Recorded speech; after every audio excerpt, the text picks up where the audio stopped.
নানা পাটেকরের মতন একজন লিভিং লেজেন্ড অ্যাক্টরকে কাছে পেয়ে তার সাথে কাজ করতে গিয়েও তাকে ঠিক মতন ব্যবহারই করতে পারলো না।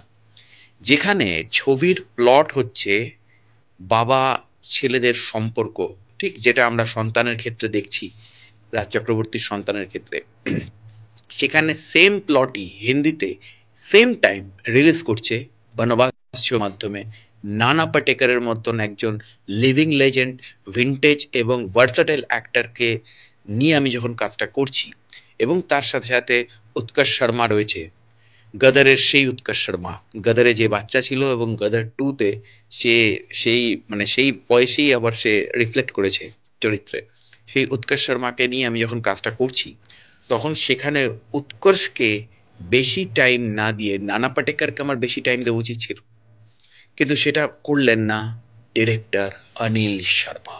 ইয়েস, কে অনিল শর্মা? গদর 1, গদর 2 এর যিনি ডিরেক্টর। তো হয় না, অ্যাকচুয়ালি সবকিছু সবাইকে দিয়ে হয় না, হয় না, এটা একদমই নয়, সবকিছু সবাইকে দিয়ে হয় না। এটা যেমন একদিকে সত্য, তেমন আরেক দিকে সত্য আমাদের বাঙালি ডিরেক্টররা কিন্তু সবকিছুই সবাই করে ফেলে। যেমন কিছুদিন আগেই আহ, শিবপ্রসাদ নন্দিতা দেবীকে নিয়ে একটি ইন্টারভিউতে একজন ডিরেক্টর বলছিলেন যে ওনারা যদি ইচ্ছা করেন তাহলে যে কোনো দিন পুষ্পা 2 এর মতন ছবি কিন্তু বানিয়ে ফেলতে পারে। তো তেমনই আমাদের রাজ চক্রবর্তীও তাই, এত অ্যাকশন প্যাকড ছবি দেওয়ার পরেও সন্তানের মতন ছবি, বাবলির মতন ছবি, পরিণীতার মতন ছবিও তিনি বানাতে পারেন। কিন্তু অনিল শর্মার দ্বারা না হলো না, কারণ ওই অ্যাকশন, ওই সানি দেওয়ালের চিৎকারের সামনে বনবাসটা অনেকটা কমলার বনবাস, আমাদের সেই 90-এর দশকের বিখ্যাত কমলার বনবাস বানিয়ে দিয়ে ছেড়ে দিলেন উনি। একটা পুরোপুরি ঝাঁ চকচকে মেগা সিরিয়াল বানিয়ে ফেলেছেন সিনেমাতে, এবং দুর্ধর্ষ বাজে অভিনয় প্রত্যেকের, নানা পাটেকর ছাড়া। আর উৎকর্ষ শর্মা, অবশ্যই উৎকর্ষ শর্মা যেহেতু সেন্টার পয়েন্টে রয়েছে, লাইমলাইটে রয়েছে, ছবির হিরো, এবং সেখানে ওকে তো ভালো পারফর্ম করতে হবেই। তো সেইখানে দাঁড়িয়ে উৎকর্ষ শর্মা আর নানা পাটেকর ছাড়া আর কারোর চরিত্রের কোনো জায়গা নেই যেটা নিয়ে আলোচনা করা যায়।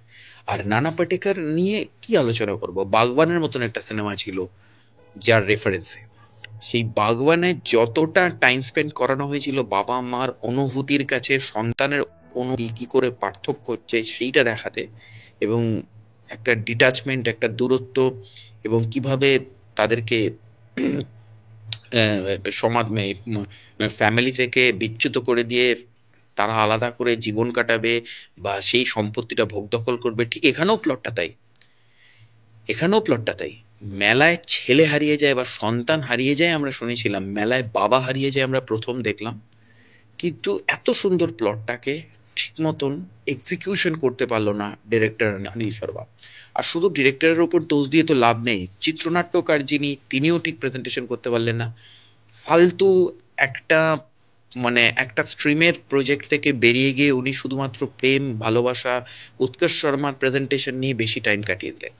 তো সেই জায়গা থেকে দাঁড়িয়ে বনবাস এমন একটা সিনেমা, যে সিনেমাটা খুব ভালো হতে পারতো, একটা একটা মাইলস্টোন হতে পারতো এই জনরার, এই পারিবারিক জনরার, বা এই ধরনের গল্পের, যে গল্পের আমরা গতকালকে সন্তান দেখেছি বা সন্তান নিয়ে আলোচনা হয়েছে। তো এক্স্যাক্টলি এই ঘটনা, এই গল্প অতীতেও হয়েছে, আজও হচ্ছে, আগামী দিনেও হবে, কারণ বেঈমান সন্তানরা বারে বারে জন্মাবে এবং তারা বারে বারে বাবা মার সাথে একই আচরণ করবে।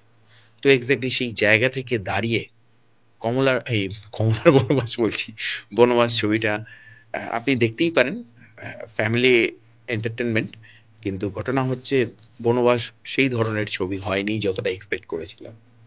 তো অবশ্যই জুড়ে থাকুন আমার চ্যানেলের সাথে, দেখা হচ্ছে পরের ভিডিওতে। নমস্কার।